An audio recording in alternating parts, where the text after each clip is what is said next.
मुंबई के मीरा रोड पे टी राजा सिंह जो रोड शो कर रहे थे, उसके दौरान असदुद्दीन ओवैसी को गलत टिप्पणी और गलत शब्दों का प्रयोग किए थे। उसको लेकर एमआईएम पार्टी के नेता रिजवाना खातून ने टी राजा सिंह के ऊपर केस करने के बाद उनकी गिरफ्तारी की मांग कर रही है। बट दोस्तों, आपकी जानकारी के लिए बता दें, टी राजा सिंह जो रोड शो कर रहे थे उसकी कोर्ट से परमिशन ली गई थी, जो कि कोर्ट की परमिशन में यह भी कहा गया था कि आप ऐसी कोई भी विवादित बयान नहीं देंगे जिसकी वजह से दो समुदाय में तनावपूर्ण स्थिति बने। जो कि इसको नजरअंदाज करते हुए टी राजा सिंह ने असदुद्दीन ओवैसी को भी निशाने पे लिया और 36,000 मस्जिद को तोड़ने की बातें कही, हिंदू राष्ट्र की हुंकार भरी और ज्ञानवापी मस्जिद और बाबरी मस्जिद को लेकर भी उन्होंने विवादित बयान दिया। बट दोस्तों, एमआईएम पार्टी के नेता रिजवाना खातून उनकी गिरफ्तारी की मांग कर रही है। उनका भी वीडियो आप अपने स्क्रीन पर सुनिए दोस्तों।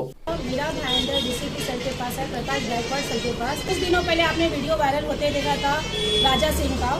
राजा सिंह ने कहा था कि 19 तारीख के दिन मीरा रोड में आएगा और यहाँ पर सभा लेगा और रैली निकालेगा। तो आपने देखा 19 तारीख के दिन वारिस पठान साहब और हम सब आए तो हमें यहाँ के कमिश्नर से मिलने नहीं दिया गया, वहीं पर रोका गया। उसके बाद 25 तारीख को हाईकोर्ट का उच्च न्यायालय का ऑर्डर लेकर गलत स्पीच ना देने का ऑर्डर था, आदेश में था कि हेड स्पीच ना दिया जाए, तो भी उन्होंने हाईकोर्ट का उल्लंघन किया। साथ ही साथ राष्ट्रीय अध्यक्ष जनाब बैरिस्टर असदुद्दीन ओवैसी साहब को भी गलत टिप्पणी की गई और हमारी बाबरी मस्जिद पर भी गलत बोला गया। इस तरीके से हेड स्पीच देने वालों पर हमने अभी गायकवाड़ साहब से बात की है। गायकवाड़ साहब ने लेटर हमारा लिया है, हमने यहाँ पे दिए है लेटर, और यहाँ पे उन्होंने आश्वासन पूरा दिया है कि लीगल ओपिनियन भी उन्होंने भेजा है।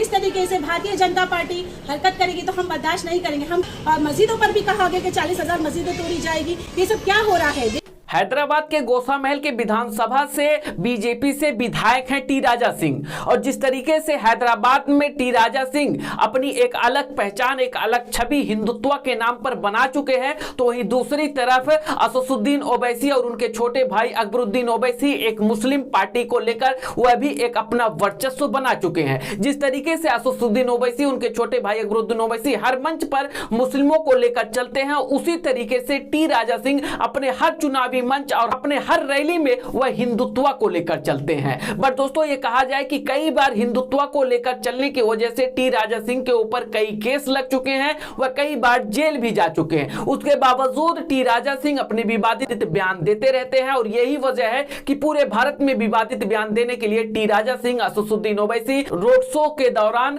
असदुद्दीन ओवैसी को लेकर विवादित टिप्पणी किया था दोस्तों।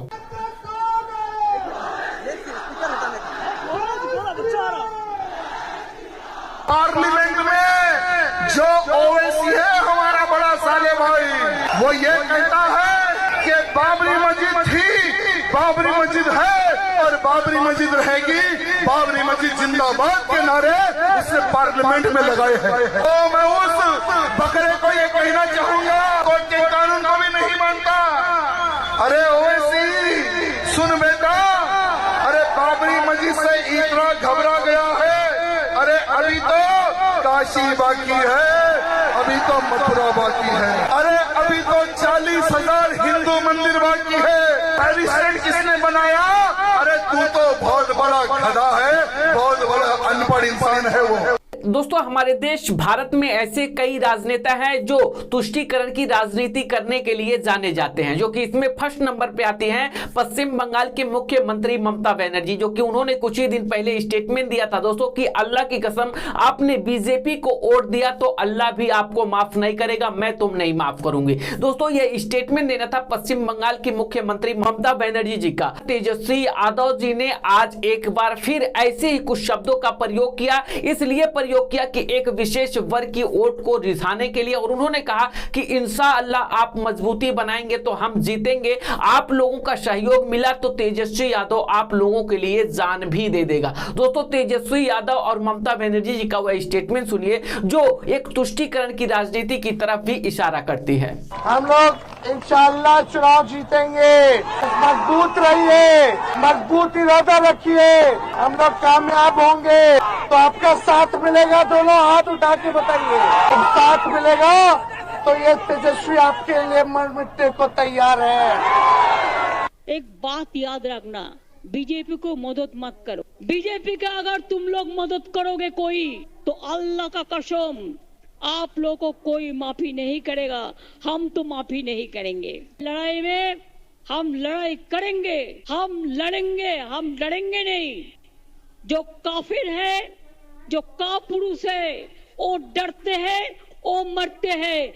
तो दोस्तों हम बात कर लें एमएसपी को लेकर, तो पंजाब के मुख्यमंत्री भगवंत मान 2022 से पहले जब वो मुख्यमंत्री नहीं थे तो उन्होंने एक स्टेटमेंट दिया था कि हमारी सरकार 2022 के बाद आएगी तो किसानों के हाथों में मैं एमएसपी लाके दे दूंगा। जो मौजूदा सरकार है या तो एमएसपी लागू करे या तो कुर्सी छोड़े, बट आज यही भगवंत मान अपनी इन वादों से बदल चुके हैं और 2022 से लेकर और अभी तक दोस्तों उन्होंने एमएसपी पंजाब में लागू नहीं किया। अब वह सेंट्रल गवर्नमेंट के ऊपर थोप रहे हैं। दोस्तों आप भी उनका स्टेटमेंट सुनिए। दोस्तों यह भगवंत मान का पुराना वीडियो है जब वो चीफ मिनिस्टर नहीं थे दोस्तों पंजाब की, तभी का यह स्टेटमेंट है उनका। तो यह कहने का मतलब है कि जो सरकार में है वो एमएसपी को लागू नहीं करेंगे और जो सरकार में नहीं है वो एमएसपी को लागू करने के वायदे करेंगे। दोस्तों भगवंत मान का भी वीडियो आप अपने स्क्रीन पर सुनिए। असली कहने चाहे कुर्सी छो चाहे 22 ਦੀਆਂ 22 फसलों ਤੇ एमएसपी ਦਿਓ, नहीं तो फिर 2022 आम आदमी पार्टी सरकार आऊगी, ਅਸੀਂ 22 ਦੀਆਂ 22 फसलों का एक एक दाना चुकांगे, एमएसपी ਤੇ ਵਿਕੂਗੀ। ਜਿਹੜੀ फसल चाहे वो कपाह है, नरमा है, चाहे वो सूरजमुखी है, चाहे मक्की है, चाहे कणक है, चाहे झोना है, ਜਿਹੜੀ फसल एक बार मंडी च आ गई वो सरकार दी होगी, तो एक एक दाने की जिम्मेवार सरकार होगी, किसानों का एक एक दाने का पैसा